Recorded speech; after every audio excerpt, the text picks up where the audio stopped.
भारत शायद दुनिया का पहला ऐसा देश होगा जहां के नेता इतने मासूम होते हैं कि उन्हें कुछ पता ही नहीं होता। अभी मध्य प्रदेश के सीएम मोहन यादव के परिवार ने जिस जिस जगह जमीन खरीदी है वहां अब सरकार के मेगा डेवलपमेंट प्रोजेक्ट्स आने वाले हैं। कहीं हाईवेज बनाए जाएंगे, कहीं टूरिज्म कॉरिडोर्स बनाए जाएंगे, तो कहीं टाउनशिप बनेगी, जिसके चलते इन जमीनों की कीमत रातों रात मिट्टी से सोने के भाव में बदल गई। अब कमाल की बात तो ये है कि हमारे सीएम साहब इतने भोले हैं कि उन्हें इन सब के बारे में कुछ पता ही नहीं था। उन्होंने तो ऐसे ही वहां जमीनें खरीद ली थी जहां कोइंसिडेंटली मेगा डेवलपमेंट प्रोजेक्ट्स आने वाले हैं, जिससे वो और उनके परिवार को रातों रात करोड़ों का मुनाफा हो गया।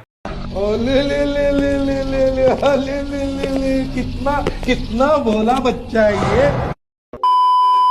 ठीक उसी तरह कर्नाटका में भी एक ट्रस्ट को मिली सस्ती जमीन कोइंसिडेंटली कांग्रेस के लीडर मल्लिकार्जुन खड़गे से संबंधित बताई जाती है। अब भारत में कोइंसिडेंस इतने पावरफुल होते हैं कि आम आदमी की तो एक लॉटरी की टिकट तक नहीं लग पाती, लेकिन पावर के आसपास रहने वाले लोग कोइंसिडेंटली बार बार सही जगह इन्वेस्ट कर लेते हैं, जो कि बड़ी ही अजीब बात है। जैसे कुछ साल पहले बताया गया था कि इथेनॉल हमें आत्मनिर्भर बना देगा। पेट्रोल में इथेनॉल मिलाना देश के हित में है, एनवायरमेंट के हित में है, किसानों के हित में है, और अगर आपकी गाड़ी का इंजन परेशान हो जाए तो वो भी देश के हित में है। अब अगर कोई ये पूछ ले कि इथेनॉल बनाने वाली कंपनी कौन सी है, तो उसमें भी नितिन गडकरी के परिवार की एक कंपनी है जो कोइंसिडेंटली इथेनॉल का प्रोडक्शन करती है। अब हो सकता है ये सब कानूनी हो, ये भी हो सकता है कि ये सब लीगल तरीके से रूल्स के अंडर ही हो रहा हो, लेकिन फिर भी एक सवाल बचता है जो शायद किसी कोर्ट रूम में ना पूछा जाए, किसी एफिडेविट में भी ना लिखा जाए, और शायद किसी प्रेस कॉन्फ्रेंस के जवाब में भी ना दिया जाए कि आखिर सत्ता के आसपास रहने वाले लोग हमेशा सही वक्त पर सही जगह कैसे पहुंच जाते हैं, और अक्सर देश से ज्यादा तरक्की हमारे नेता लोग करते दिखाई देते हैं। जय हिंद, मेरा नाम है अनुराग शर्मा और स्वागत है आपके एक नई वीडियो में। जून 2026 में एक मुख्य main stream media house the Indian express एक बहुत बड़ी इन्वेस्टिगेटिव रिपोर्ट पब्लिश करता है, जिसके मुताबिक दिसंबर 2023 में जब से मोहन यादव मध्य प्रदेश के चीफ मिनिस्टर बने हैं, तो उनकी फैमिली और उनसे जुड़ी रियल एस्टेट की कंपनीज ने उज्जैन में बहुत सारी जमीनें खरीदी है, जो कि लगभग 2 साल के अंदर उन्होंने 137 प्लॉट्स खरीदे हैं, जो कि लगभग 168 एकड़ के आसपास के हैं, और इसकी कीमत करीब 45 करोड़ बताई जाती है। अब अगर पिछले कुछ सालों का रिकॉर्ड देखें तो 2021 से लेकर अब तक उनकी फैमिली की लैंड होल्डिंग में लगभग 4 टाइम्स जंप आया है, और टोटल लैंड होल्डिंग अब बढ़कर लगभग 335 एकड़ तक पहुंच चुकी है। अब अगर इस 335 एकड़ का पूरा कच्चा चिट्ठा खोलकर देखें तो पता चलता है कि इस रियल एस्टेट के खेल में कोइंसिडेंट की इंजीनियरिंग कैसे काम करती है। लेकिन बात सिर्फ जमीन के साइज की नहीं है, असल दिमाग घुमाने वाला सिलसिला तब शुरू होता है जब हम इन खरीदी गई जमीनों की एग्जैक्ट लोकेशन मैप पर देखते हैं। तो इनकी 168 एकड़ की जमीन में से 111 एकड़ जमीन ठीक उन्हीं स्पेसिफिक लोकेशंस पर आती है जहां स्टेट गवर्नमेंट ने नए mega infrastructure projects, bypass routes और हाईवे वाइडनिंग की बड़ी बड़ी अनाउंसमेंट्स की है। लेकिन यहाँ एक बड़ा सवाल ये उठता है कि एक नॉर्मल रियल एस्टेट डेवलपर को दिन रात मार्केट रिसर्च करने के बाद भी उसे ये नहीं पता चल पाता कि सरकार की अगली हाईवे लाइन कहाँ से गुजरने वाली है। लेकिन यहाँ जैसे ही एक नए बाईपास का सर्वे कंप्लीट होता है तो पता चलता है कि वहाँ पहले से ही सीएम के परिवार की जमीनें रजिस्टर हो चुकी हैं। अब यहाँ सवाल ये है कि क्या ये सच में एक पुराने बिजनेसमैन की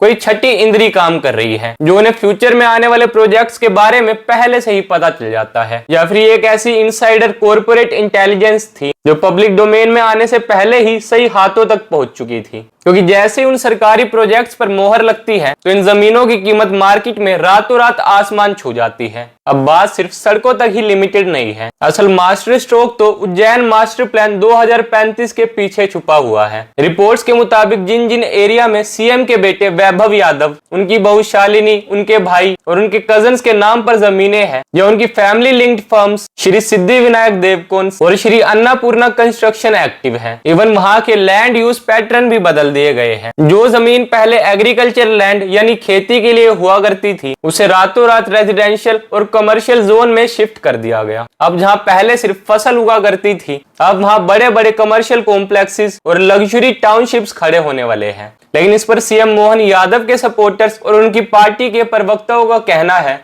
कि उनके और उनकी पत्नी के पास अभी भी उतनी ही जमीनें हैं जितनी उनके सीएम बनने से पहले थी, जो उन्होंने अपने एफिडेविट में भी मेंशन करी है। लेकिन इंडियन एक्सप्रेस की रिपोर्ट उनकी एक्सटेंडेड फैमिली को भी उनके साथ जोड़ रही है, जो उनके कजन्स वगैरह हैं जिन्होंने जमीनें खरीदी हैं। और सबसे इम्पोर्टेंट जो ये उज्जैन मास्टर प्लान 2035 है, जिससे उज्जैन में खरीदी गई जमीनों के दाम आसमान छू रहे हैं। ये जमीनें उस वक्त खरीदी गई थी जब वो मध्य प्रदेश के मुख्यमंत्री भी नहीं बने थे। वो मध्य प्रदेश के मुख्यमंत्री दिसंबर 2023 में बने थे और ये उज्जैन मास्टर प्लान 2035 ऑलरेडी मई 2023 में ही अनाउंस हो चुका था, उनके सीएम बनने से कई महीनों पहले। अच्छा जी, बहुत बढ़िया। लेकिन ये लोग शायद ये बताना भूल गए, ये जो मोहन यादव इस मास्टर प्लान के अनाउंस होने के कई महीनों बाद सीएम बने थे, वो मोहन यादव सीएम बनने से कई सालों पहले से ही इस सेक्टर से कई सालों पहले से ही जुड़े हुए हैं। अब मैं बताता हूँ कैसे। साल 2004 से लेकर 2010 तक मोहन यादव उज्जैन डेवलपमेंट अथॉरिटी के चेयरमैन रहे।